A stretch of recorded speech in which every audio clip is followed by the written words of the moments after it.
Hai adik-adik, kembali lagi dengan Kak Rina di online class 101. Kali ini kita akan belajar kelas 6 tema 2, subtema 3, bersatu kita teguh. Di pembelajaran kali ini kita ada pelajaran matematika, IPS, dan SBDP ya adik-adik. Ini di pembelajaran 5, di halaman 130 sampai 136. Nah, adik-adik untuk melihat video pembelajaran lain, adik-adik bisa klik di kolom deskripsi ya di bawah sini. Lalu nanti adik-adik bisa klik di kelas berapa yang adik-adik mau lihat atau matematika juga ada.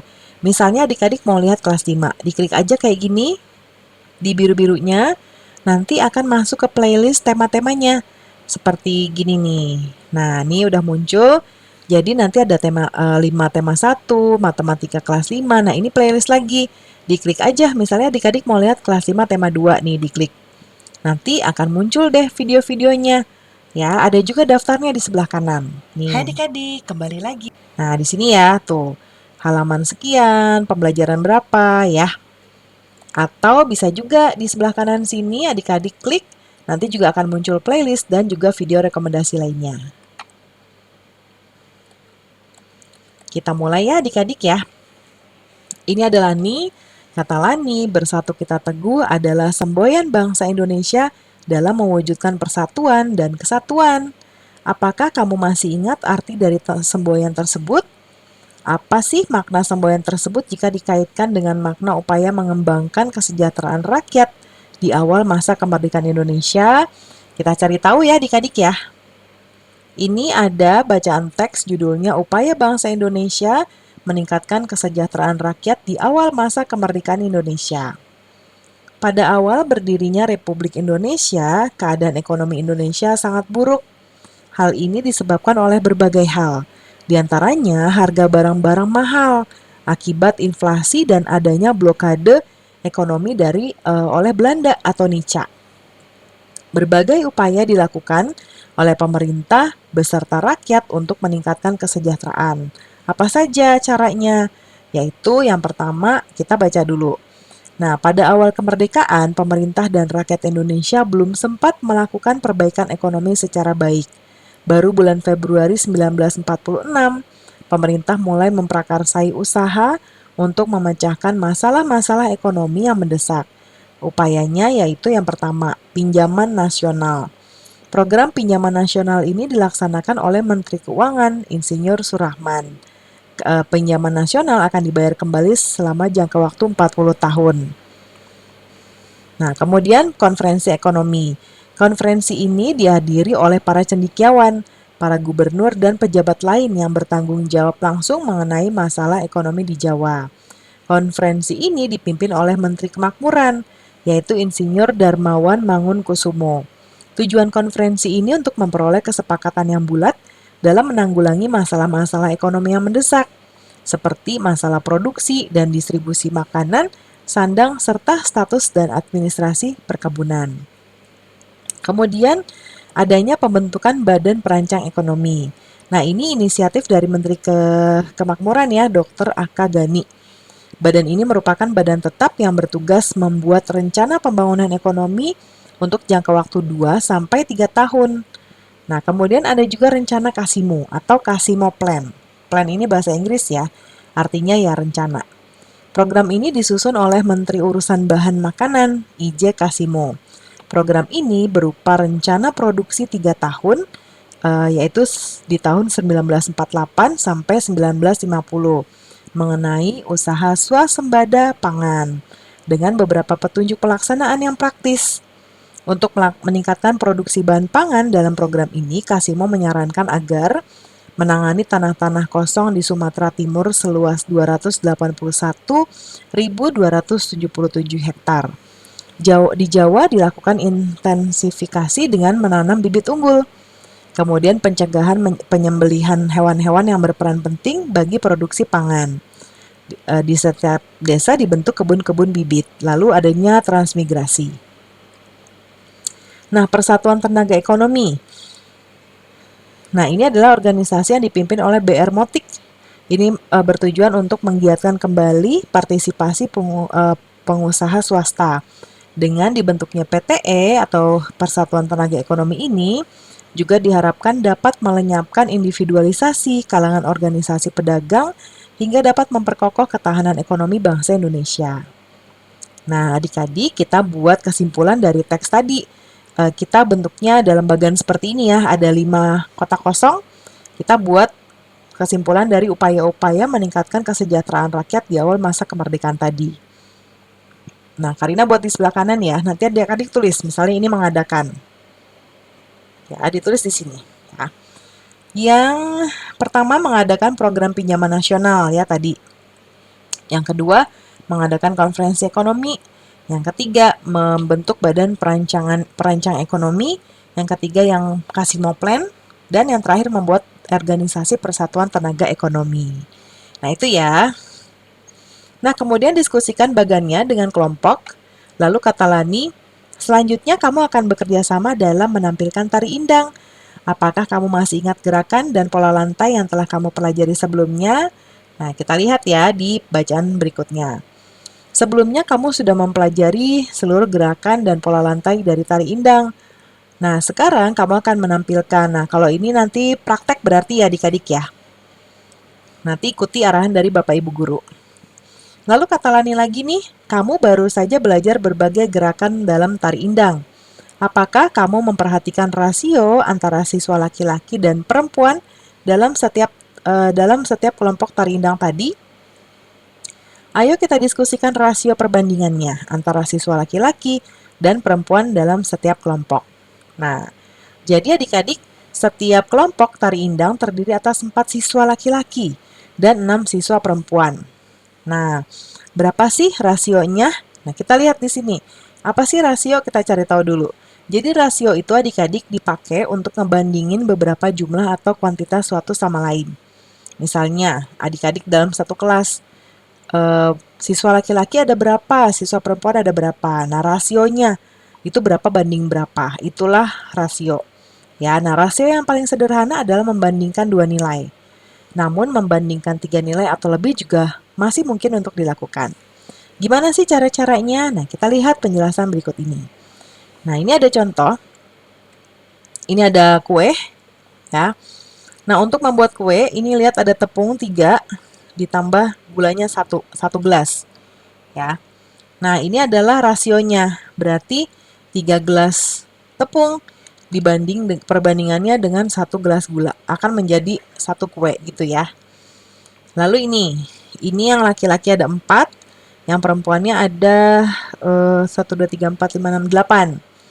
Ya, berarti rasionya berapa? 4 banding 8, rasio laki-laki dibanding rasio perempuan. Nah, kalau bentuknya kayak gini bisa disederhanakan ya, jadinya 1 banding 2. Nah, perbandingan ini atau rasio dinyatakan dengan titik 2, ya. Nah, gunakan perkalian dan pembagian untuk menaikkan atau menurunkan rasio, misalnya 4 banding 8. Ya, jadi kita sederhanakan jadinya 1 banding 2. Kemudian kita membandingkan lebih dari 2 benda. Misalnya, ini ada ayah, ibu, dan Edo. Nah, kita pengen tahu nih, umur-umurnya. Nah, kita bisa menggunakan perbandingan juga. Kita lihat perbandingan umur ayah, ibu, dan Edo. Berarti ayah itu adalah 8, ibu 7, Edo 3. Ya. Jadi perbandingannya 8 dibanding 7 dibanding 3. Nah, jika umur Edo 11 tahun, berapa jumlah umur ketiganya? Nah, yang diketahui adalah umurnya Edo. Ya. Jadi, kita cara carinya adalah jumlah umur ya dibagi umur Edo. Sama dengan kita jumlahin semuanya. 8 tambah 7 tambah 3, 18 ya. Dibagi 3. Ya. Nah, kemudian yang di bawah, karena kita sudah tahu umur Edonya masukin ke rumusnya. 11. Ya. Ini udah jadi nih, jadi 18/3.